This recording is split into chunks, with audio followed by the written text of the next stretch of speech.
সকালবেলা যদি এইরকম হিঙের কচুরি আর আলু দিয়ে ছোলার ডাল হয় তাহলে সকালটা বেশ জমে যায়। তা দেখো কিভাবে করি। এখানে 100 গ্রাম ছোলার ডাল নিয়ে নিয়েছি আর 3টে বড় সাইজের আলু আর কাঁচা লঙ্কা দিয়ে এটাকে আমি সিটি মেরে নেব 3-4টে। তারপর দেখো এদিকে আটা ময়াম দিয়ে মেখে রেখে দিয়েছি। আর এখানে আমি ছাতুটা লাগবে পুর ভরার জন্য, তাই এখানে দেখো আমি 4-5 চামচ ছাতু নিয়ে নিলাম। আর হিঙের কচুরি যেহেতু সেখানে হিং দিয়ে দিলাম বেশ খানিকটা, 1 চামচ মতো, আর জোয়ান দিয়ে দিলাম, আর আমচুর পাউডার, আর দেখো দিয়েছি আচারের তেল বেশ খানিকটা, আচারের তেলও দিয়ে দিলাম আর একটু আচারও দিয়ে দিলাম বেশ। তাহলে আচারের যে গ্রেভিটা, চিলি ফ্লেক্স, একটু চিনি দিয়ে হালকা হালকা জল দিয়ে আমাকে অল্প অল্প করে এটাকে মাখতে হবে। এটা কিন্তু একদম নরম করা যাবে না, আস্তে আস্তে অল্প অল্প করে জল দিয়ে এটাকে একটা ডো তৈরি করে নিতে হবে, একটু টাইট টাইট করে। দেখো আমি এইভাবে একটু টাইট টাইট হয়েছে, ঠিক এই রকম করতে হবে।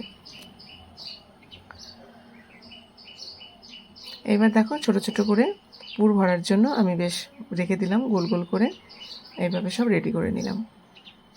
সবগুলো আমার রেডি হয়ে গেছে। এখন দেখো প্রেসার কুকারে খুলে দিলাম, ডালটাও বেশ সেদ্ধ হয়ে গেছে। ডালটা কিন্তু বেশি সেদ্ধ করা যাবে না, একটু গোটা গোটা রাখতে হবে। এটা পুরো গলে গেলে কিন্তু এটা একদমই ভালো লাগবে না এই রেসিপিটা। এই দেখো ঠিক এই টাইপের হবে, একটু শক্ত, হালকা একটু নরম হয়েছে এরকম। এখন দেখো কড়াইতে সর্ষের তেল দিলাম, রান্নাটা করি। তেজপাতা, শুকনো লঙ্কা, জিরে ফোড়ন দিয়ে দিলাম, আর পেঁয়াজ কুচি দিয়ে দিলাম, বেশ একটা বড় সাইজের পেঁয়াজ।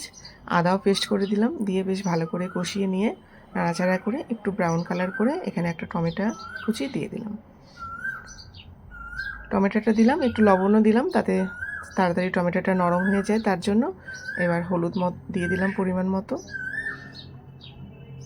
এবার বেশ মশলাটা ভালো করে কষিয়ে, আলুগুলো কিন্তু কাটা যাবে না, আলুগুলো হলো হাত দিয়ে এইভাবে ম্যাশ করে দিতে হবে, এইভাবে মানে একটু ভেঙে ভেঙে দিতে হবে। ভীষণ ভালো লাগে এই রেসিপিটা, তোমরা একবার অন্তত হলেও ট্রাই করো এইভাবে। তারপরে দেখো সম্পূর্ণ ডালটা আমি ঢেলে দিলাম। ডালটাই কিন্তু আমি পরে আর জল দেবো না, আমি যে প্রথমে যা জল দেওয়ার প্রথমেই দিয়ে দেবো। প্রথমেই প্রেসার কুকারে দিয়ে দিয়েছিলাম, এবার পরিমাণ মতো লবণ দিয়ে দিলাম। এই ডালটা রান্না করছি, কোনো মশলা কোনো কিচ্ছু তেমন কিচ্ছু দেবো না, ঘি দেবো না, কোনো কিছু দেবো না। এবার জিরে ধনের গুঁড়ো ছড়িয়ে ব্যাস এটাকে আমি নামিয়ে ফেললাম। রেডি হয়ে গেল আমার সুন্দর আলু দিয়ে ছোলার ডাল, একদম পুরো প্লেনভাবে, তেল মশলা কম দিয়ে একদম সুন্দর। দেখো কি সুন্দর রান্নাটা হয়েছে, খুব সুন্দর রান্না হয়ে গেল ছোলার ডালটা। এবার আমি বানাবো হিঙের কচুরি। তার জন্য দেখো এটাকে আমি লেচি কেটে নিচ্ছি। যে সাইজের তোমরা পুরি বানাও তার থেকে সামান্য একটু বেশি নিতে হবে লেচিটা, নিয়ে তারপরে এর ভেতরে পুরটা ভরে দিলাম, দিয়ে এইভাবে আটকিয়ে দিয়ে এবার যেরকম পুরি ভাজো ব্যাস ওরকমই। দেখো তোমাদেরকে দেখাচ্ছি, বেশ এইভাবেই করতে হবে, খুবই সুন্দর লাগে, দারুণ টেস্টি হয়েছিল, খুব সুন্দর। এবার হালকা হাতে এইভাবে আস্তে করে একটু বেলে নেবে, যাতে ভেতর থেকে পুরটা বেরিয়ে না আসে, হালকা করে।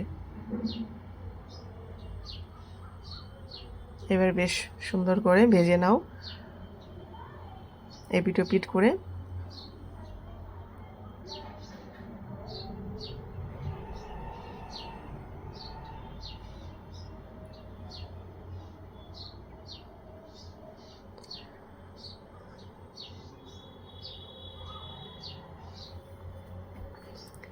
দেখো ভাজা হয়ে গেল আমার।